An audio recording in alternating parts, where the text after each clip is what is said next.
Welcome to the Splitting Hairs podcast, presented by Cottonwood Coffee and True North Retirement. What's up, Stack? How you doing today? I'm all good. I'm hyped for this weekend. I'm excited. Man, I couldn't be more jazzed up. All black, blackout. I got my black shirt on just to represent, reminding So yeah, I'm rocking everybody, mine too, man. You see me? let's go. Let's go. Man, we're going to be in all black, right? Please tell me. Uh, yeah, I hope they don't go with the white pants again. But the way that kind of came about was kind of weird. I think the black pants that we were wearing, I think the official thing was like that they were kind of too short, so like they would come up like most guys' knees. Oh, you But mean how they wear them anyway? yeah, exactly. So I'm Oh, hoping that they break those out again because those are dope. But yep. I'm sure they won't disappoint. So you got to rock the all black alternates. I never got to. We were just blessed to get Nike to Yeah, support us and roll out some new threads for us. We had like Wilson uniforms back in the day. That the struggle was real, man. When you're rocking a tennis company's brand, yeah, it's rough. But look, this is where we're at now. The new era, the Rodgers era, was on full display on Thursday, and I couldn't be more hyped for it. Not only the threads, but the renaming of the Dana J. Dykehouse Student yeah, Athlete to the Stiglmeyer Family Student Athlete Center was amazing. Congrats to Coach Stig and Lori for that. That's a tremendous honor. Hopefully, that's not all that's in the bag for Coach Stig and his yeah, family as far as honors down the road. I know people get weird about statues, and that's understandable, but as far as I'm concerned, there should be one in the waiting for him. So, yeah, aside for from sure. that, yeah, aside from that, I don't know if you caught news of it today, but he's just joined the foundation, the SDSU Foundation. So he's going to continue to bleed blue, man. He's all in That's to help awesome. drive funds and initiatives there for everybody. So that'll be exciting to watch what he does. Yeah, he is the GOAT, man. If they do ever give him a statue, he needs his khaki shorts, long white socks, and sandals on there. I'll accept nothing less. Yes, sir. Yes, sir. So with that being said, just want to give a quick shout out to our sponsors once more.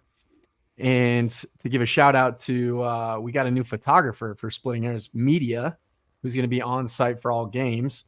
But before I get into that, shout out to Cottonwood Coffee and Bistro. You know the drill. Bistro off 6th Avenue, fresh farm to table foods, great breakfast. I personally love the breakfast burrito, sausage or bacon, name your pick. They're both great. Love their espresso. I personally like to go with their Ethiopia roast, whether it's on drip or their Costa Rica blend as well. They're all great. They also have cold iced coffees for you as well.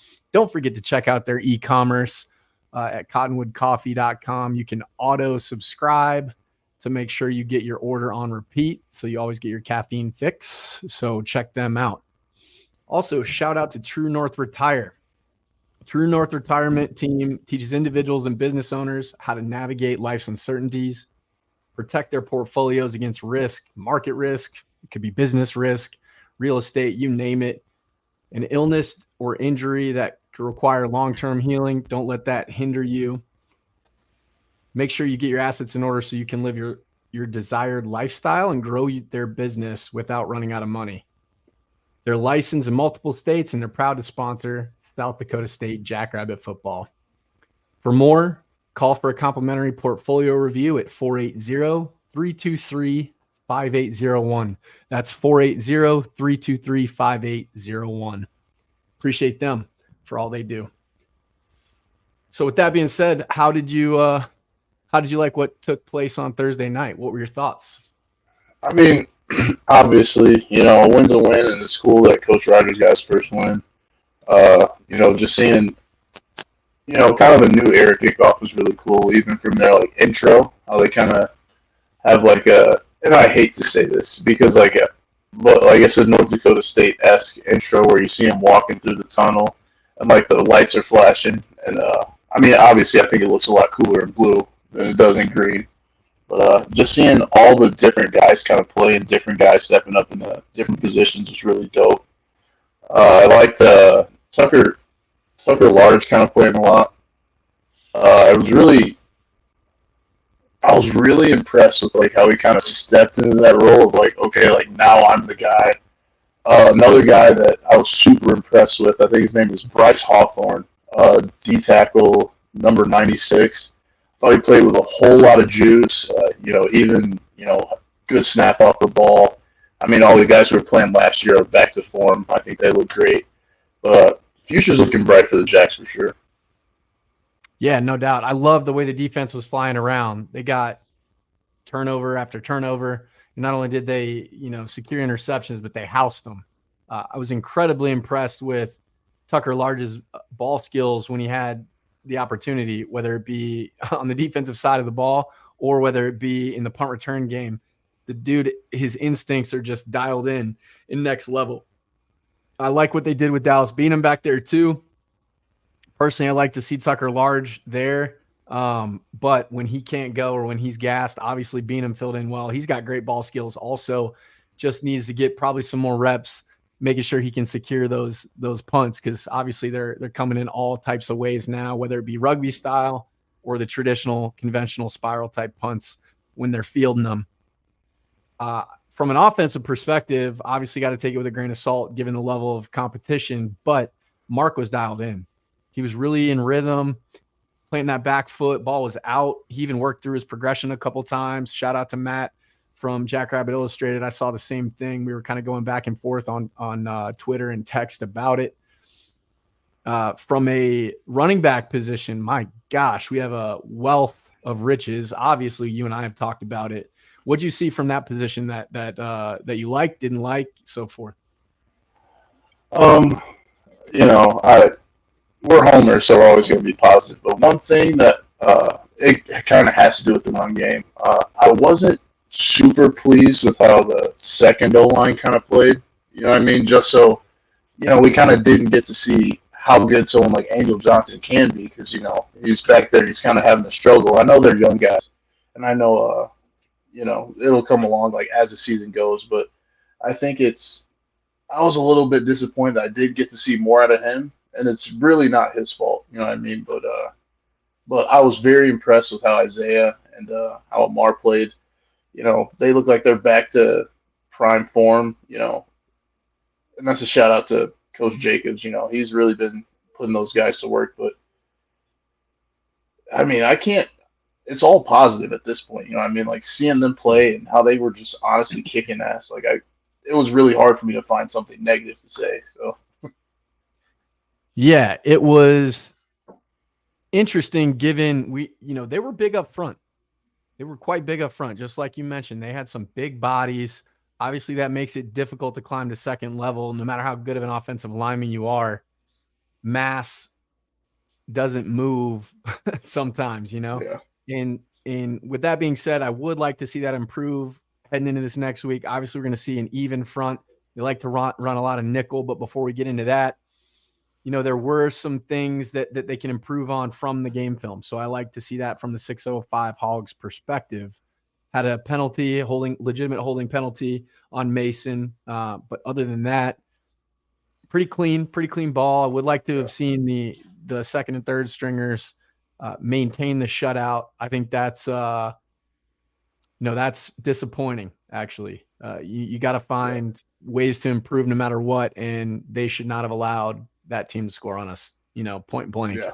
Second and third stringers definitely should be a better caliber than the starting D2 squad that you're playing. So from that perspective, just getting those guys reps, that's going to continue to increase their ability for live game reps.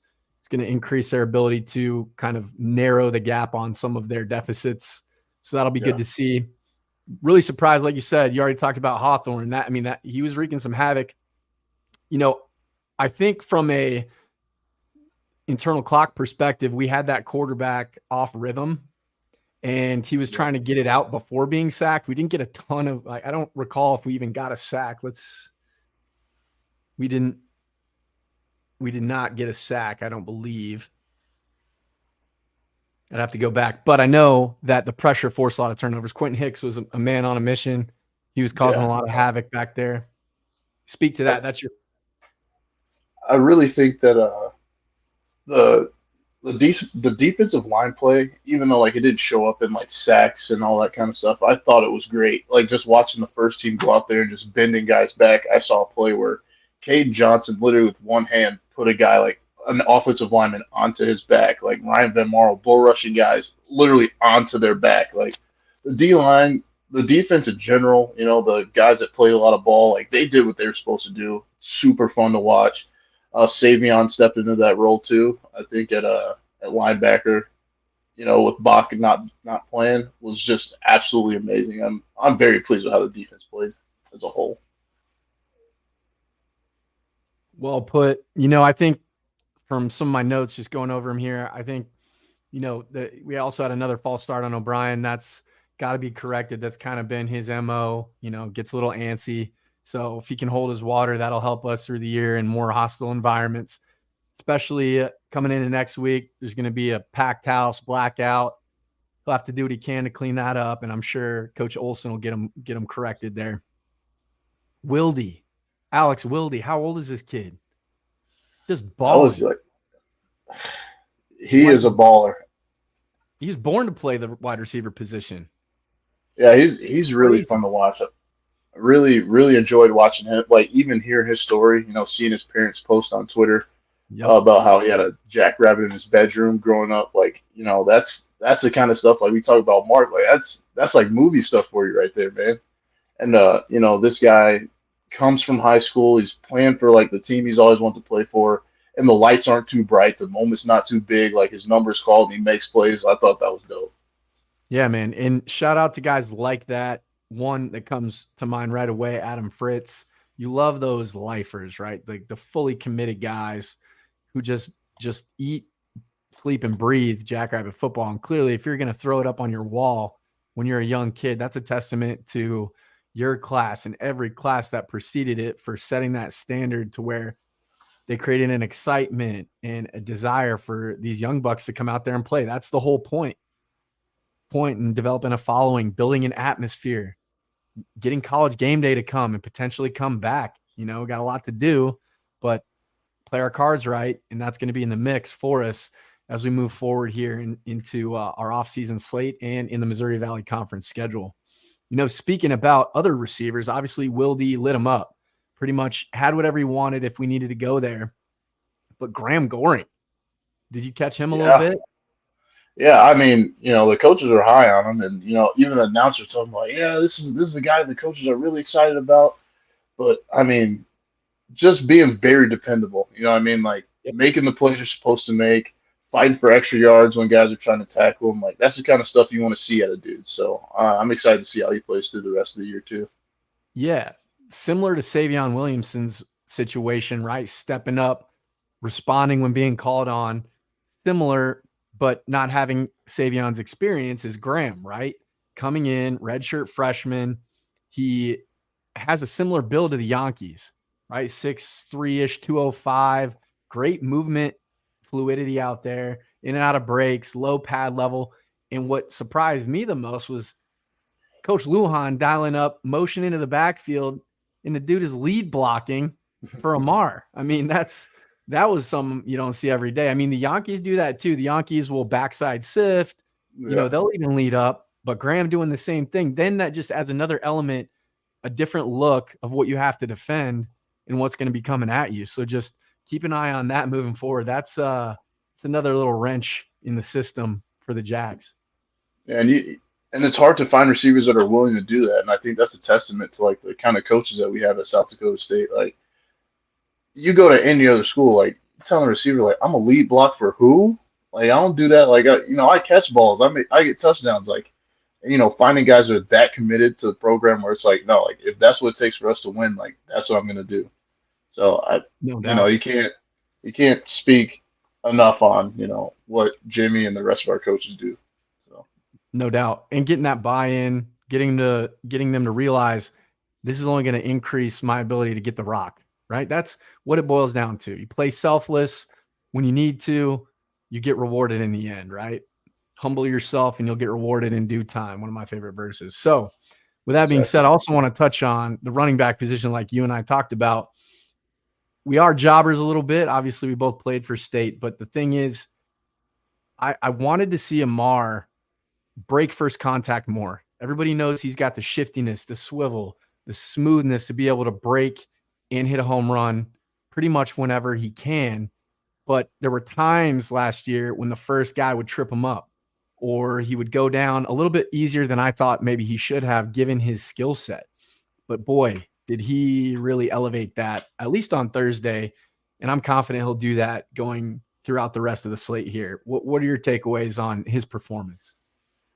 Um, I think his performance, like doing as well as he did, I think it's a huge deal of the Jackrabbits as a whole. Because like last year, right? Like remember, like Amar was always good, like all season, but like he really didn't come on until like kind of that North Dakota State game, and everyone's like, wait a minute, like they have two running backs who are like legit.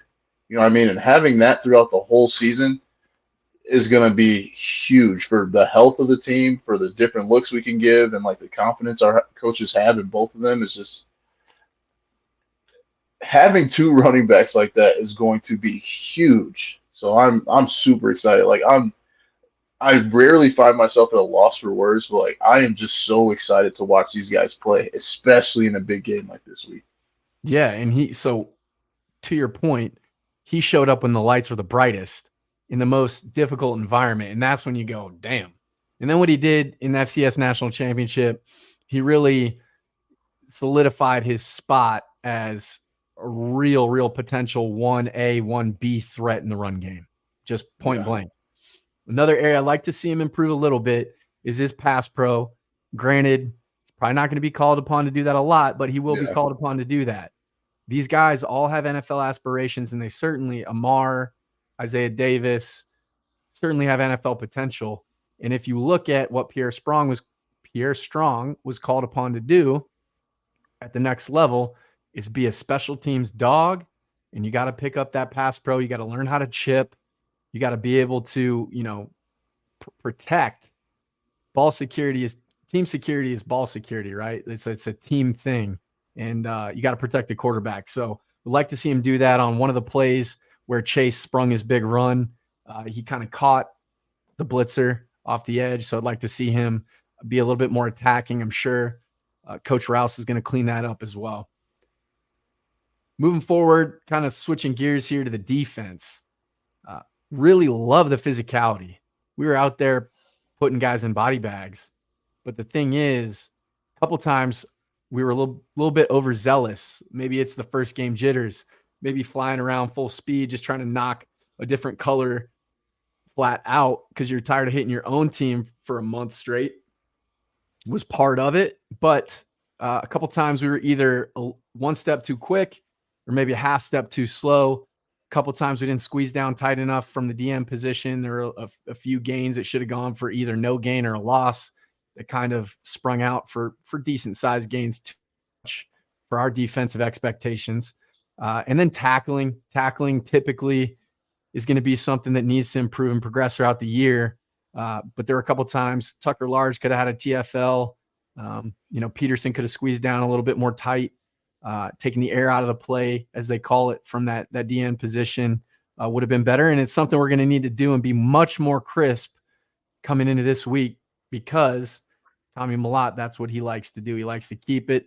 They're going to run Sean Chambers out there, short yardage. We're going to need to be on our A game, mind our P's and Q's for that stuff. Then switching gears, unless you have anything to add to the D line. No, not for the D line, but I did. I thought we'd be remiss if we didn't talk about just the quarterback depth that we have now, and I just think it's awesome. From being a player in that national championship game, I did think that Keaton, did everything he could in that game, so it's not a shot at him at all.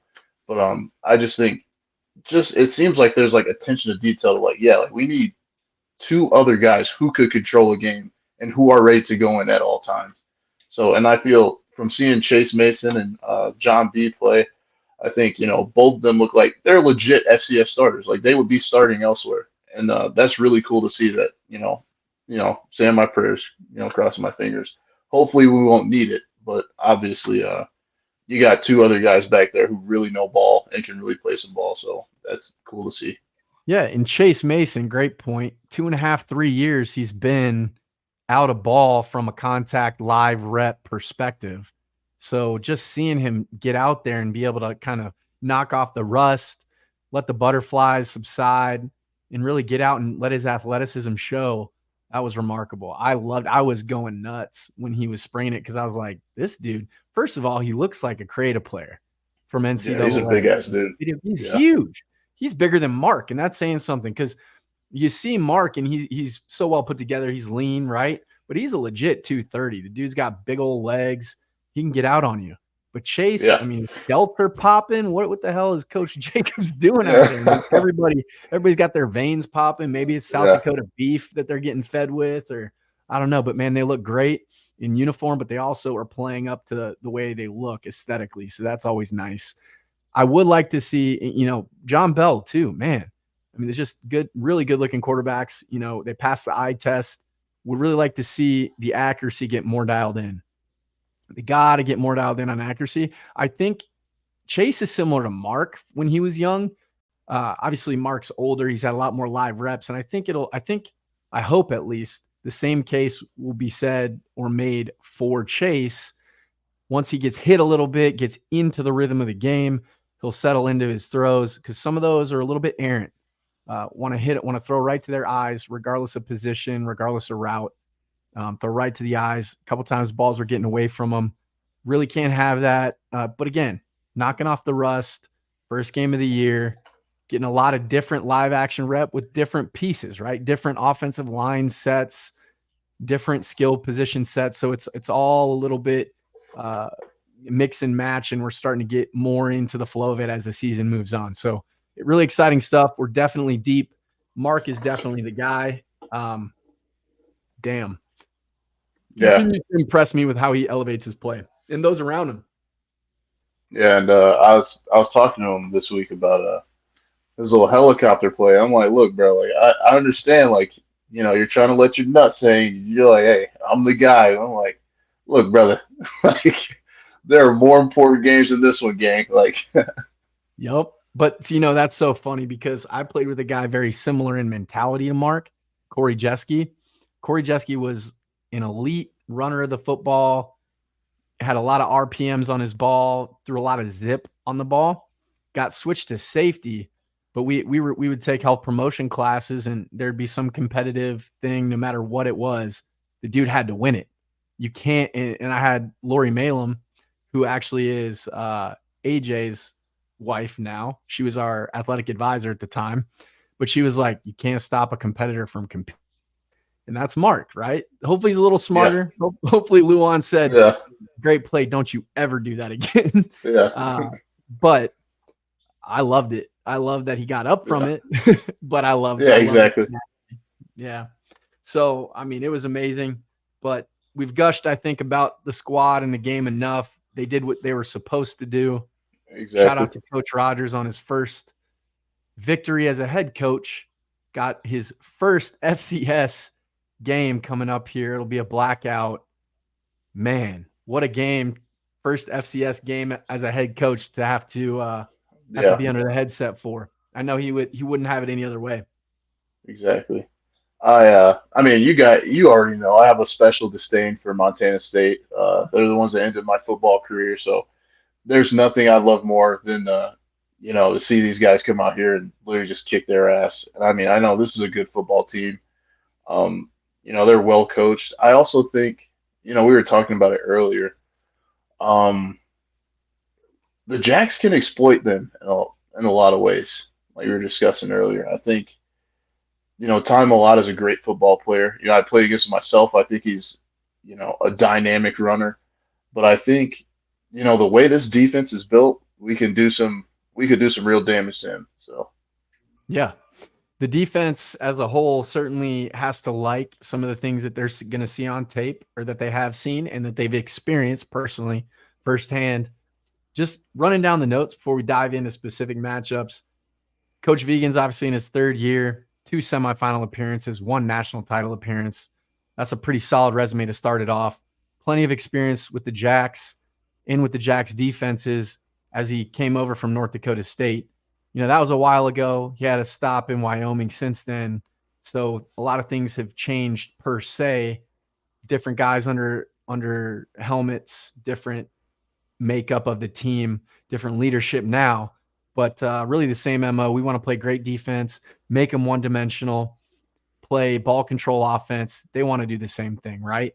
So really a team of very similar identities in terms of makeup, tenacity, swagger, want to control the ball. They have a bevy of backs in the run game. The unique thing about it, I think Coach Rodgers is, I would guess, and you might have more insight on this, is probably delegating a little bit more of the play calling at times, but it'll be interesting to see how it plays out in this one. Coach Vegan is calling plays, or he at least was last week due to a suspension to their offensive coordinator. So that's a unique little, caveat to the situation they have over there in Bozeman. And, they have brought in some different pieces.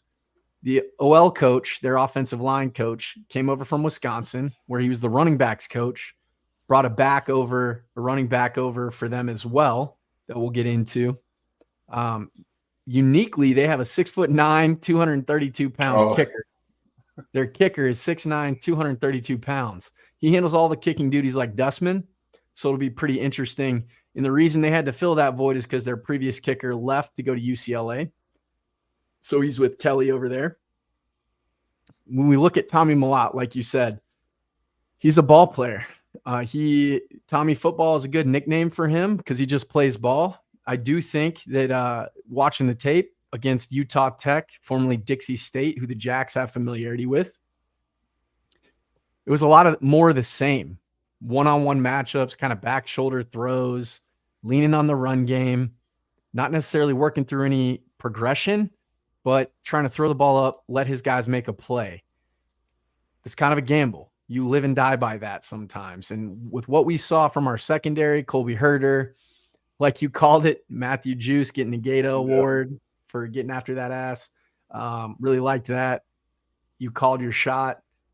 Obviously, Dyshawn tipped that one pass that Herder housed. Tucker Large, we've already raved about him. Dallas Beanham must have shut his guy down and didn't hear anything about them on the edge on Thursday. But, it'll be different. It'll certainly be different coming into this blackout game.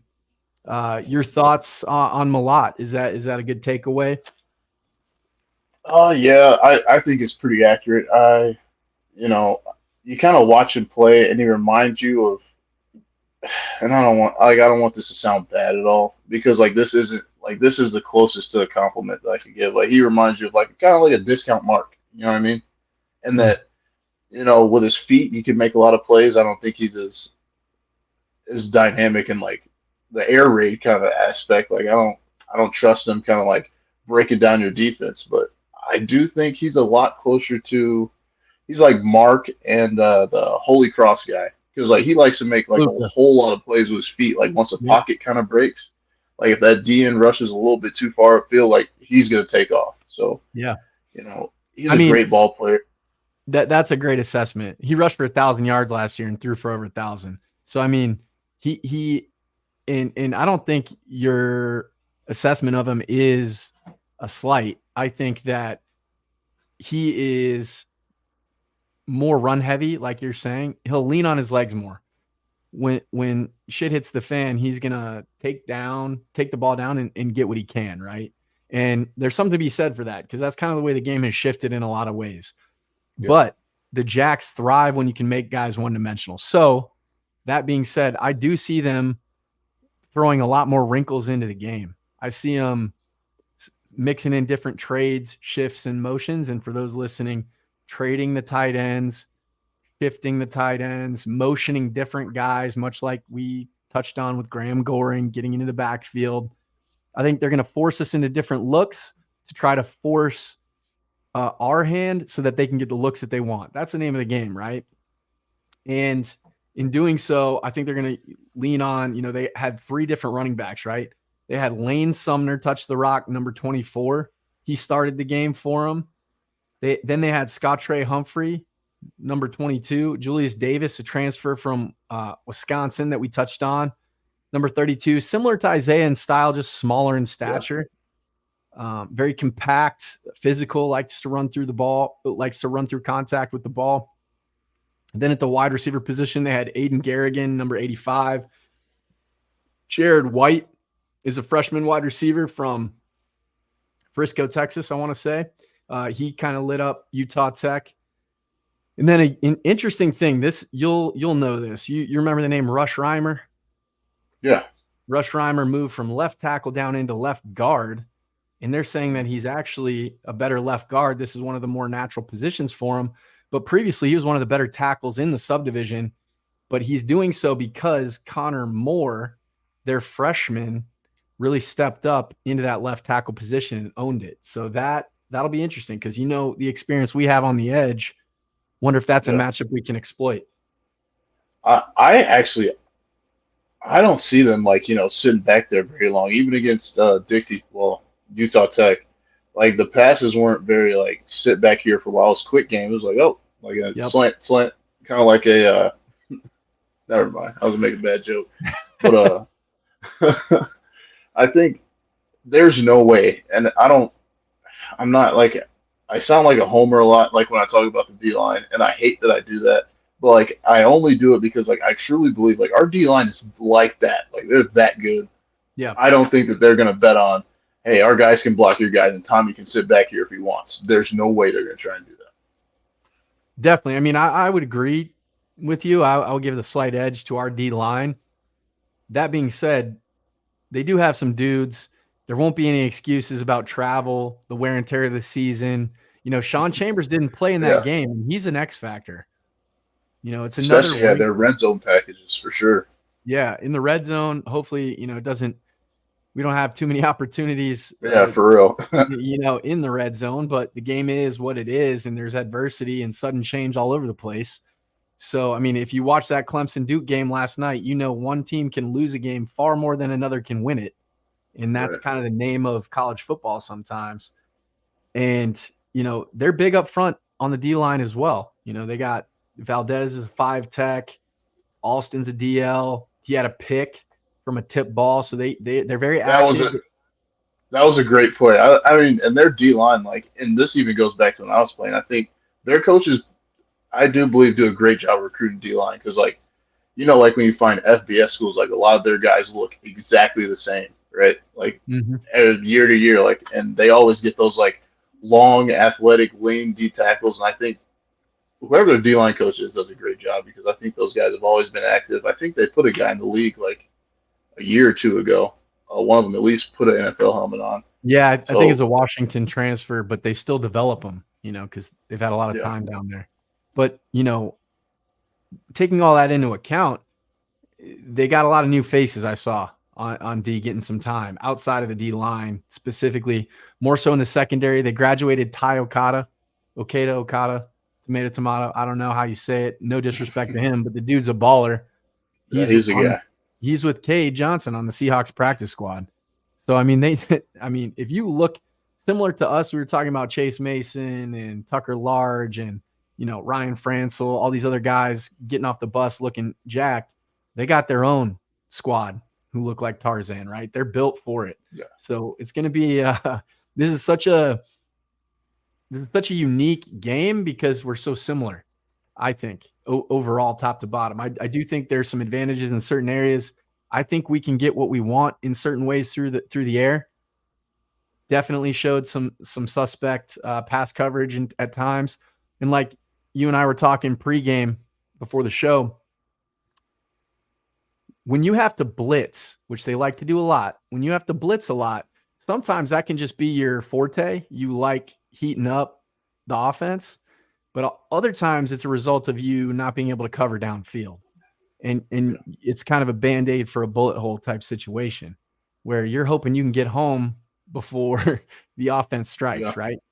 And I noticed a couple times, Utah Tech is no South Dakota State at the wideout position. They're just not. They have some too, but they're on the come up. They're a transitional squad up from D2. Trying to make waves with a very, very stiff schedule year in and year out, playing the cream of the crop, the Blue Bloods. Yeah. But now they're that run and gun air raid type offense. They kind of had what they want at times and just were one play away here and there from making it a little bit more interesting of a contest throughout that game. And, I like what the Jacks have at the wideout position, obviously, with the Yeah. Yankee brothers. And I don't know if Jaden's going to play. I don't know what the report is on him. This Jacks team has been pretty tight and kept things close to the vest as it comes to injury. And I think that's a thing. Obviously, we're going to be without Bach. That's another key player to need in a matchup like this. But we've had guys that have been there when Bach was gone and Jaden was out. So I like what I'm seeing. Yeah, for sure. All And, right. yeah, I just didn't want it to come off as like from my statements at least. So like I don't think that these guys are slouches at all by Uh-huh. any means. I mean, like this is a probably one of the top three teams we're going to see this year. Yeah. And I'm excited to see how the guys kind of take on this challenge. But I do think they have a chance to really get after him. I'll put it that way. Oh, no doubt. I mean, Coach Rogers is going to have them prepared. They're Yeah. not going to back down from anybody under Coach Rogers, and they're going to have a chip no matter what. I know Montana State's going to come in here seeking revenge, and that narrative is going to get beaten to death. But, I mean, when it comes down to it, it's lining up and getting after it. So when you line up and get after it and you're in Brookings again, it's not in Bozeman. It's not in Bozeman. We're not going to see anybody flipping the bird to you as you're walking off the field. Yeah. Seth, thanks for the shout out. Jimmy said today in his presser, Jaden's playing. Good luck. So yeah, they don't want to hear that one. Good luck and Godspeed when the Twins are on the field, my man. Yeah. So that's exciting news. Excellent to hear. Again, like I said, they did give up some downfield passing opportunities against Utah Tech. And they brought a lot of what you and I used to do. I don't know if watching different film when you were studying Missouri Valley offenses, if you saw that historical cross blitz that you and I love to run so much with their linebackers. Yeah, no, I really never watched it. I was only watching their old line. Yeah. But I mean, I don't know if you caught some of what the Yeah. defense was doing. Maybe I wasn't focused as I should have been, but I was watching their defense because I was on offense. But so I was focused in that regard. But they do like to bring a lot of cross blitzes. They like to run a lot of games. So for those not listening, games are just twists from each side, whether it could be the DN coming underneath, DT coming over the top, in exchanging responsibilities. And then, teams like Utah Tech, because they're undersized and outmatched, they had to run a lot of slants and stunts.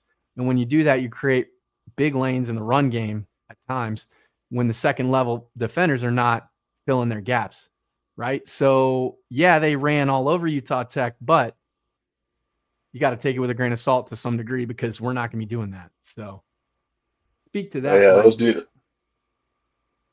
what do you? I was just gonna say. Yeah, go ahead. I was gonna say like just the run game matchup. I really really really like with our D line.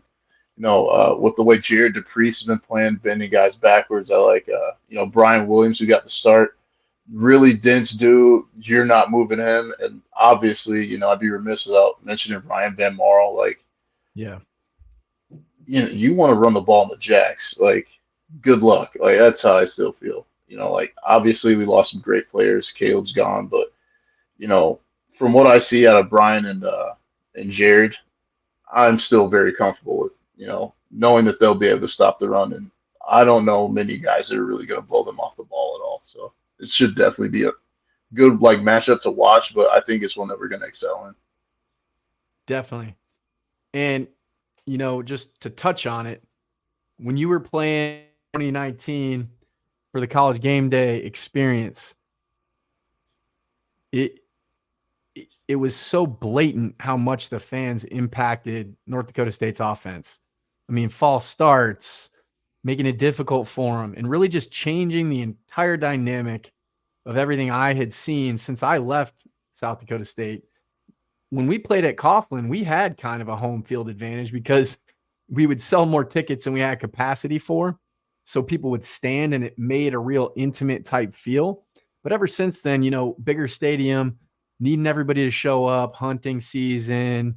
Maybe the Jacks would drop a game here or there that they were otherwise expected to possibly win. Now you have a completely different dynamic. We're king of the hill. We're playing what's turning into a rival of ours in Montana State. Yeah. We're playing a blue blood early in the season, coming off of renaming of the Dana J. Dykehouse Student Athlete Center to the Stiglmeyer Family Student Athlete Center. We're coming off a natty. Coach Rogers has a new mentality, got a great new intro. Enter the Sandman. Get out of here, man. Yeah, it's dope. Yeah. And so the fans, from a student perspective, they filled that bad boy on Thursday, on a Thursday night. Yeah. Incredible. Yeah, I don't think it's hard to really realize as a fan, like the impact that you really make on a game. Like you said, that 2019 game, like they were legit flustered. Like if you can't hear out there as an old lineman, like now my get off's going to be a little bit slower because now they have to do that deal where they hold hands and like they have to go off like each other's movement. So like I can't just go off the quarterback. So now like that difference in time between the get off of the D line and the get off of the O lineman just shrunk. So like now my chance to get in the sack is way higher. You know what I mean? So when fans show up and they really make noise, like it really impacts the game. And I know the fans are going to show up and show out again for the blackout and all black. I can't wait to watch. Heck yeah. And it's a theme game. Glad you touched on that. Again, everybody wear black. Wear black. It's super simple. If it's not South Dakota State branded, just wear something black. Just rep for your squad, because I can assure you it makes a huge impact. In the team feeds off that energy, especially on the defensive side of the ball, man. Like you're saying, when that offensive lineman, that left tackle, right tackle, center is kind of, can't hold their water, like we were talking about, is a little fidgety, bad things happen for the offense, good things happen for the Jacks. So something to keep an eye on, certainly. And from a student perspective, it changes your whole college experience. Saying that you were at the blackout game when the Jacks did this and that, or saying that you were there when you saw Coach Stig get that honor, or Coach Rogers get his first collegiate win, or Coach Rogers and the Jackrabbit football team go on their run. That is something you cannot replace with anything. It's a memory, right? So lock it in, show up, show out, make your presence heard, and bring your friends, man. Tailgate, do your thing. This is a Saturday game. It's going to be fun. Oh, yeah. It's going to be fun. So it's a night game, correct? Yeah, I think, was it 6 p.m., I want to say? Yeah, I'm pretty positive. Historically, our games at the early onset of the season are typically night games. And then as the weather starts to cool off quite a bit, we'll be out when the sun's out. So yeah, it'll be a night game. We'll make sure we share all the details on our channels. But get there. Make sure you just show up early either way. Party, do your thing, tailgate, go see the book club, get in the backyard, do your thing, and have a good time. And it'll be fun. Make a difference in the game. With that, you got anything else to add to things to watch, things to key on for this upcoming matchup? I'd say for sure, like you said, the what our passing offense does. Obviously, both the Yankees being back is going to be huge for that. I'd say stopping the run. Our defense stops the run, they are in trouble. So that O-line, D-line matchup or the front seven matchup is just massive. So just winning in the trenches, I think, is huge, which obviously for, every game that we're going to play this year, that's huge. And, taking care of business on the offensive side of the ball, I'm not really worried about what our O-line is going to do. I feel like we got the best O-line in FCS and two of the best O-linemen in FCS. So, some of that stuff that those guys were able to get away with against Dixie State, I don't think that's going to fly with Mason McCormick. So we'll see how that matchup goes. Well put, man. No, I couldn't have put it any better. And we should touch on Dustman. Dustman's shouldering all the duties again. I think he was getting a little bit gassed, having to kick all those PATs at first. I mean, 42 points in 1/2. Hopefully he can take care of himself and be dialed in, because we can't be missing any field goals in a contest like this. I know he'll get it squared away. Got a great new long snapper as well. He's a solid recruit. that we got. He was locked in and doing his 111th. It'll be exciting to see if it comes down to anything like that. I was glad that the refs weren't involved. Yeah. Anything you can do to keep it out of the Zebra's hands, that's a win, right? Yeah. And I also want to touch on just how cool it is that this coaching staff is virtually all South Dakota State guys. I think that's, I think last time I didn't mention Ron Pavlik was a punter for South Dakota State when he was playing the special teams coach. So shout out Ron. I didn't mention him last time we were talking about all our coaches. Yeah, So I saw him on the sidelines. That was crazy. I didn't know he was back with us. Yeah, me and Tiana were watching. I was like, "Is that Ron?" So so I'm super excited for all those guys, and even as an alumni, like it makes you want to be even more invested because like not only is it like, oh, my Coach Rogers is coaching, or I know some of the guys who are playing, but it's like, you know, these are dudes I played with that are coaching the guys playing now, and I think that is a super cool feeling, and I think as an alumni we should all be proud of that. We should, and we should continue to honor these seniors who have done so much for the Jacks by getting out there, seeing them play every last chance you get, specifically at home, because there's only so many of these. Obviously, we gave one up to go play at Target Field. That's going to be something that we need to get to as well. But you only have limited number of opportunities to continue to see these seniors play. So show up and show out, like we've said. Let's roll in. We're making great time here. Let's roll into our predictions and thoughts and things that we got to say. All right, score prediction. I'm dead set on this. 35-10.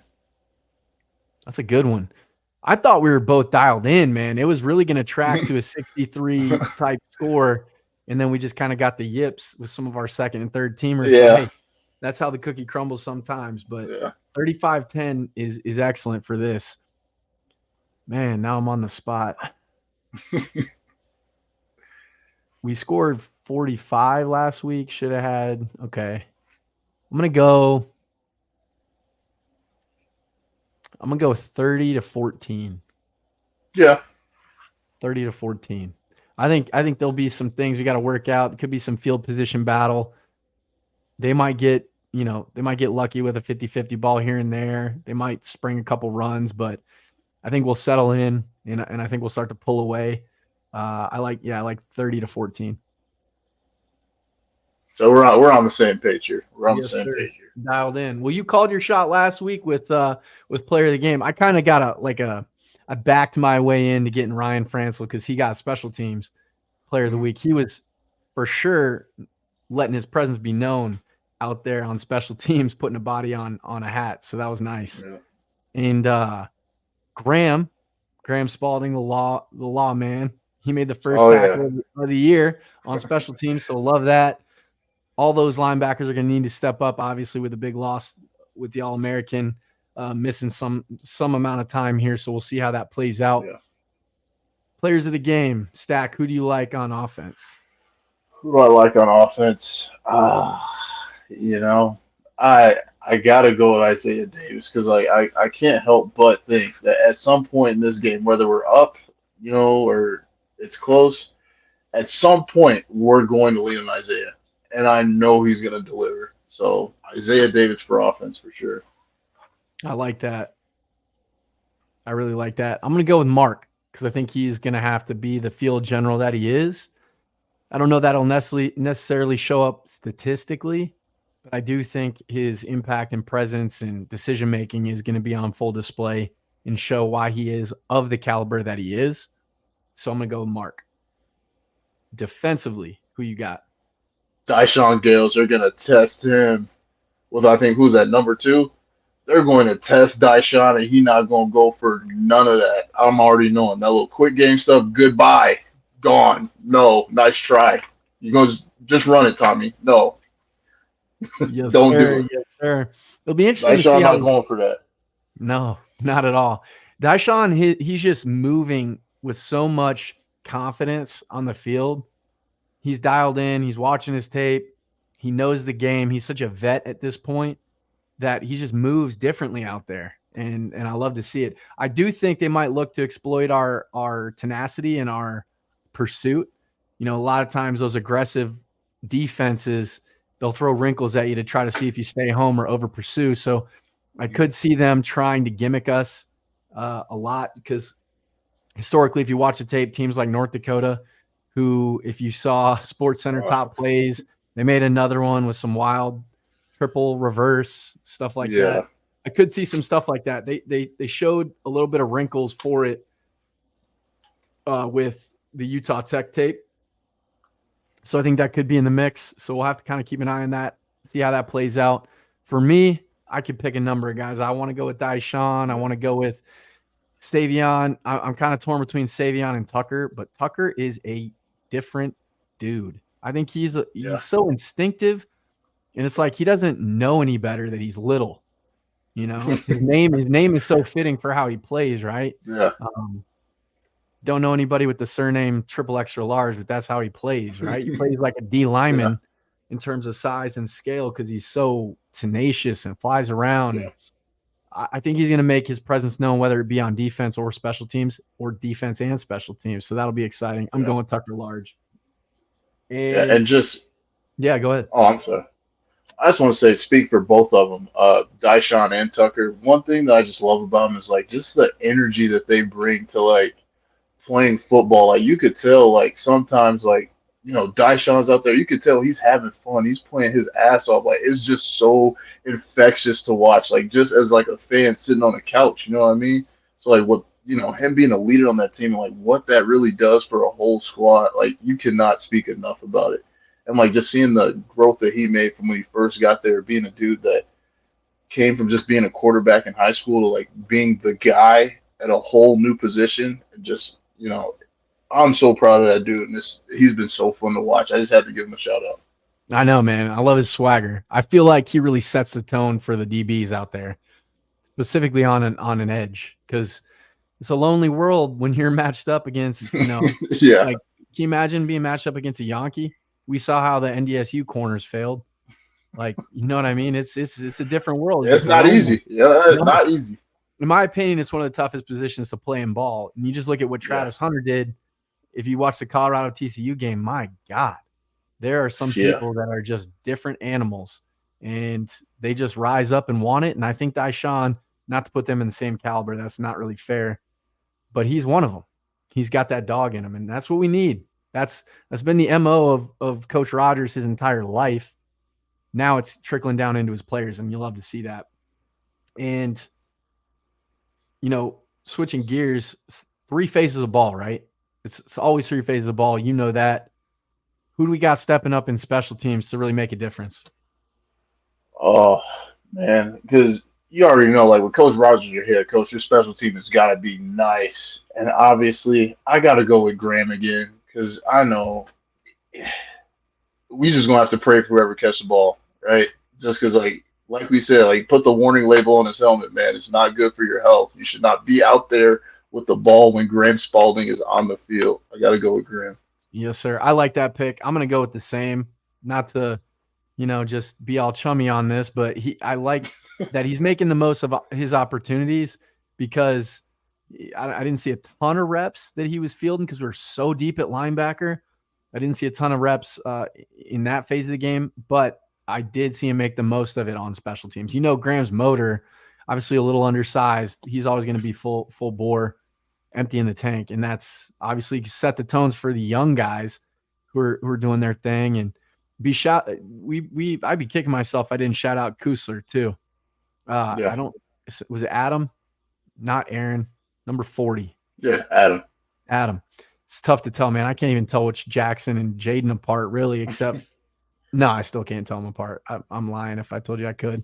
So Jackson's face is like more squished, if that makes any sense. Like Jaden has a more proportional face. Jackson's face is like you took Jaden and went like that. That's how I tell them apart, at least. Does Jaden have a little more swag, or does Jackson? I think they're both equally swaggy. Like they're swaggy in their own way. But I just think Jackson's just like a little bit more. Like he has more of an edge, not in that like Jaden like doesn't have edge. It's like Jackson's just like he's a little not meaner. Like if you were to make a joke to both of them, like Jackson would probably like say something back to you, like make a joke at you back. You know what I mean? Jackson got a little more salt. Yeah, that's what I meant. Got Yeah. you. Got you. Which one's older? Which one came out first? I have no idea. I've never asked him that. I have no clue. I'd be curious to know which twin is the oldest. So anybody who's watching, get us that info. I'd like to know. If you got the answer, I'd like to know, just so I can keep it in the back of my mind to know which one's big brother and the other one. But good stuff, man. I think, yeah, it's going to be exciting. Everybody get there, show up, show out, make your impact known, whether you're a player, fan, parent, alum, do your thing. I know I'm going to be, I got my black Vans kicks picked out. Got my black Under Armour South Dakota State shirt picked out. Gonna do a little college football Saturday, little appetizer get together. So I'm gonna show people what South Dakota State football is all about down here in Texas. They're craving a winner right now because TCU just dropped one. But okay, Steve. Appreciate you, Steve. Richardson out here. Jaden by 15 minutes is the elder Yankee. So respect your elder, Jack. I would have guessed Jackson. It kind of feels like Jackson, right? I don't know. Well, I mean, it makes sense. Like he's a lot more mature. He's more mature. Oh, good for him. Okay. Oh, I didn't mean it as a shot. I didn't mean it like that. I did not mean it like that. Oh, it's all good. I wouldn't know either way. I don't know them that well, but I do know how they play, and they are nasty. So I'm excited to see them both, see the pair on the field, and see what we do with our wide receiver substitutions. It'll be interesting. Shout out to D. Cole too. D. Cole made some good plays in the game. So making the most of his opportunities. It's a loaded room, just like the LB room. It's a loaded room. So do what you can with your opportunities. Be a star in your role. So keep it rolling, D. Cole. And quick housekeeping. Want to give a shout out to Jocelyn Ray Photography. She's going to be handling our on-field shots for exclusive game day photos for Splitting Hairs Media. So we're excited about that. For folks, check in our Substack at splittinghairsmedia.substack.com. We have features coming out tomorrow, and then we have features coming out on Friday. So that'll be exciting. We have a special guest on the pod on Thursday. I don't know if you'll be joining us, Stack. We'd be able to make it on Thursday. Were you going to be going at 7? 8:15, if you can make it. Oh, yeah. I'll be able to make it for sure. Solid. So we got a special guest. Been on the pod before, but really exciting person to learn from, listen to. We're going to be hyped for that. So tune in on Thursday, 8:15 Central Time. Be exciting stuff. And yeah, so we are going to be going Tuesday, Thursdays, typically doing our pods and getting content on our Substack out to you Mondays and Wednesdays, typically. Obviously, with the holiday, it's kind of handcuffed us in terms of turnaround in editing because we're trying to give you some polished work here because, we wear many hats and we're trying to do many things here to get you guys the content you love. But we really appreciate everybody following along on this journey as we build this thing and kind of pivot away from Jackrabbit Illustrated. Also, go check out their stuff. I know plenty of people do because Matt does a great job with his coverage. The B team, too, they're doing their thing with their betting lines and tomfoolery that they do over there. So appreciate you guys following them, following us. It's all big family. So sop up your content however you choose. And, with that, want to thank our sponsors one more time. Cottonwood Coffee and Bistro. Get out to them. Make sure you get your coffee fix. And then True North Retirement. Thank you for securing people's assets as they transition to different phases of life. And with that, go big, go blue, go Jacks.